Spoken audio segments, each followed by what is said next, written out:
ചുറ്റുപാടും ചുട്ടുപൊള്ളുന്ന വേനലിന്റെ ചൂടാണ്. കേരളത്തിലെ പാടങ്ങളിലേക്കൊന്ന് കണ്ണോടിച്ചാൽ അവിടെ കാണാം ഇപ്പോൾ ഒഴുകുന്ന കർഷകന്റെ കണ്ണീർ. കൊയ്ത്ത് കഴിഞ്ഞ് ദിവസങ്ങൾ കഴിഞ്ഞിട്ടും സംഭരണം നടക്കാതെ വന്നതോടെ കൊയ്ത നെല്ലെല്ലാം പാടത്ത് മഴ നനഞ്ഞ് നശിക്കുകയാണ്. നെല്ല് സംഭരിക്കാതിരിക്കാൻ മില്ലുടമകളും ഏജന്റുമാരും ഒത്തുകളിക്കുന്നുവെന്നാണ് കർഷകരുടെ ആരോപണം. നെല്ലിലെ ഈർപ്പത്തിന്റെ പേര് പറഞ്ഞ മില്ലുകാർ അധിക കിഴിവ് ആവശ്യപ്പെടുന്നതും പ്രതിസന്ധി രൂക്ഷമാക്കുകയാണ്. ഈ വിഷയം വിശദമായി പരിശോധിക്കുകയാണ് നമ്മൾ ഗുഡ് ഈവനിംഗ് വിത്ത് സുജയ പാർവതിയിൽ. കർഷകരുടെ കണ്ണീരിന് ആര് ഉത്തരം പറയും?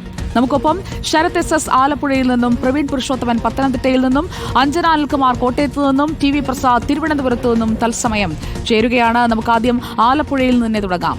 ശരത് എസ്, കർഷകന്റെ വിളവെടുപ്പ് അത് കുമിഞ്ഞുകൂടി കിടക്കേണ്ട ആ വിളവെടുപ്പിന്റെ പണം അവന്റെ വീട്ടിലേക്ക് എത്തേണ്ട സമയമാണ്. പക്ഷേ അവിടെ ഒഴുകുന്നത് ഇപ്പോൾ കർഷകന്റെ കണ്ണീരാണ്. ഈ കാലാവസ്ഥാ മാറ്റം അതെങ്ങനെ ബാധിക്കുന്നു? വേനൽമഴയിൽ നമ്മളൊക്കെ ഒന്ന് നനഞ്ഞതിന്റെ കുളിരോടെ ഇരിക്കുമ്പോൾ കർഷകൻ അത് കുളിരല്ല കണ്ണീരാണെന്നതല്ലേ വാസ്തവം? സുജയ, ഇപ്പോൾ പുഞ്ചക്കൊയ്ത്തിന്റെ കാലമാണ്. ഇപ്പോൾ എനിക്ക് പുറകിൽ ഇതാ നെല്ലൊക്കെ ഇങ്ങനെ കൂട്ടിയിട്ട് കിടക്കുന്ന പാടശേഖരങ്ങളൊക്കെ തന്നെ കൊയ്ത്ത് കാലമാണ്.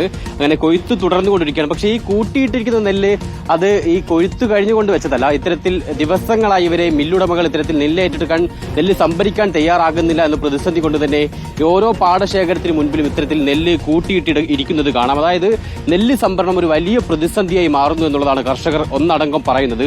പ്രത്യേകിച്ച് സ്വകാര്യ മില്ലുകളാണ് ഇപ്പോൾ ഇത്തരത്തിൽ നെല്ല് സംഭരണത്തിന് നെല്ലുകൾ ഏറ്റെടുക്കാൻ തയ്യാറാകുന്നത്. പക്ഷേ ഈ സ്വകാര്യ മില്ലുകൾ നെല്ല് ഏറ്റെടുക്കുമ്പോൾ അവർ പ്രധാന പ്രതിസന്ധിയായി മുന്നോട്ട് വെക്കുന്നത് അധിക കിഴിവ് ചോദിക്കുന്നു എന്നുള്ളതാണ്.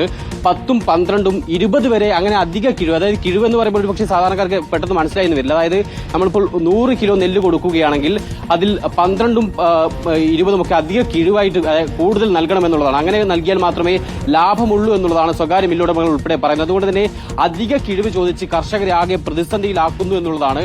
അധിക കിഴിവ് നൽകാൻ തയ്യാറായിട്ടില്ലെങ്കിൽ നെല്ല് ഏറ്റെടുക്കാൻ അവർ തയ്യാറാകുന്നില്ല. അതുകൊണ്ട് തന്നെ ഇത്രയും കാലം അധ്വാനിച്ചതിന്റെ ഫലം ഒരുപക്ഷെ കർഷകർക്ക് ലഭിക്കാതെ പോകുന്നു എന്ന വലിയ പ്രതിസന്ധിയാണ് കർഷകർ മുന്നോട്ട് വെക്കുന്നത്. പ്രത്യേകിച്ച് വേനൽ മഴ വരുന്നു, മാത്രമല്ല മഴക്കാലമൊക്കെ തന്നെ വരാൻ പോകുന്നു.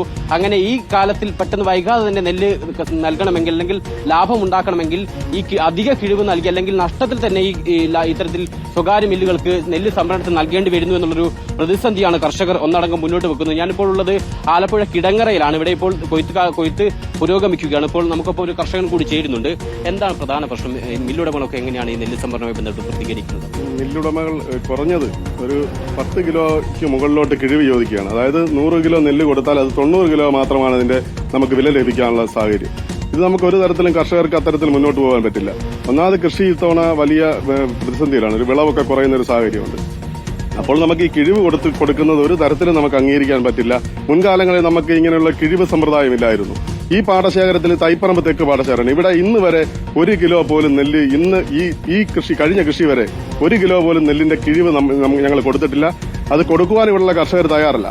അത്തരത്തിലുള്ള ഒരു പ്രതിസന്ധിയിലാണ്. കിഴിവ് കൊടുക്കുന്ന സമയത്ത് നിങ്ങൾക്ക് എങ്ങനെയാണ്? വലിയ നഷ്ടം തന്നെയാണ്. പിന്നെ വലിയ നഷ്ടമാണ്. ഈ ഒന്നാമത് നെല്ലിന് വില കൂട്ടുവാൻ ഗവൺമെന്റ് തയ്യാറായിട്ടില്ല. കഴിഞ്ഞ 3 വർഷമായി നെല്ലിന് വില കൂട്ടി ലഭിക്കുന്നില്ല. കൃഷി ചെലവുകൾ വർദ്ധിച്ചിട്ടുണ്ട്. അതുപോലെ തന്നെ മിഷൻ വാടക 200 രൂപ ഈ വർഷം വർദ്ധിച്ചു. മറ്റെല്ലാ മേഖലയും ചുവട്ടുകൂലി മൂല്യ ഉൾപ്പെടെയുള്ള കാര്യങ്ങളിൽ വർധനവുണ്ടായിട്ടുണ്ട്. അത് താങ്ങിക്കൊണ്ട് കൃഷി ചെയ്ത് മുന്നോട്ട് പോകാൻ പറ്റില്ല. ഒരു തരത്തിലും ലാഭമില്ലാത്തൊരു സാഹചര്യം. ഒന്നാമത് നെൽകൃഷി പൊതുവെ നഷ്ടത്തിലാണ്. അപ്പോൾ ഇത്തരത്തിലുള്ള ഒരു കിഴിവ് കൂടി ആവശ്യപ്പെട്ടാൽ ഇനി മുന്നോട്ട് കൃഷി ചെയ്യുവാൻ തന്നെ കർഷകർ കൃഷി ചെയ്യുവാൻ തന്നെ മുന്നോട്ട് വരില്ല. ചെറുപ്പക്കാരായിട്ടുള്ള ആളുകളൊക്കെ കുറച്ചു കാലങ്ങളായി കാർഷിക രംഗത്തേക്ക് വരുന്നുണ്ടായിരുന്നു. പക്ഷേ ഇപ്പോൾ ആളുകളെല്ലാവരും മനസ്സ് മടുത്ത രീതിയിലാണ്. കൃഷിയോടും കൊയ്ത്തിനോടും ഒക്കെ ഒരു മനസ്സ് മടുത്ത വേനൽ മഴ അടക്കമുള്ള പ്രതിസന്ധികൾ വരുന്നുണ്ട്. അപ്പൊ അത്തരം സാഹചര്യത്തിൽ ഇത് നെല്ല് അവരെ ഏറ്റെടുത്തിട്ടില്ലെങ്കിൽ നിങ്ങളെ വലിയ രീതിയിൽ അത് ബാധിക്കും. വേനൽമഴ ഉണ്ടായിട്ടുണ്ട്. വേനൽമഴ ഉണ്ടാകുമ്പോൾ നമുക്ക് പെട്ടെന്ന് തന്നെ നെല്ലെടുത്ത് മാറുവാനുള്ള സാഹചര്യം ഉണ്ടാണ്. മുൻകാലങ്ങളിൽ ശക്തമായ വേനൽമഴ ഉണ്ടായിരുന്ന സാഹചര്യത്തിൽ ഗവൺമെന്റ് അടിയന്തരമായി നെല്ല് സംഭരിക്കുവാനുള്ള സംവിധാനം ഉണ്ടാക്കിയിട്ടുണ്ടായിരുന്നു. എന്നാൽ ഇപ്പോൾ അതില്ല. നെല്ല് സംഭരിക്കാനുള്ള യാതൊരു നടപടികളും അവിടെ നെല്ല് കെട്ടിക്കിടന്ന് ഈർപ്പമുണ്ടായി കർഷകർക്ക് കൂടുതൽ പ്രതിസന്ധി ഉണ്ടാക്കിക്കൊണ്ടിരിക്കുന്നത്. അതാണ് യഥാർത്ഥത്തിൽ കർഷകൻ ഇപ്പോൾ നേരിടുന്ന ഒരു പ്രധാനപ്പെട്ട പ്രശ്നം.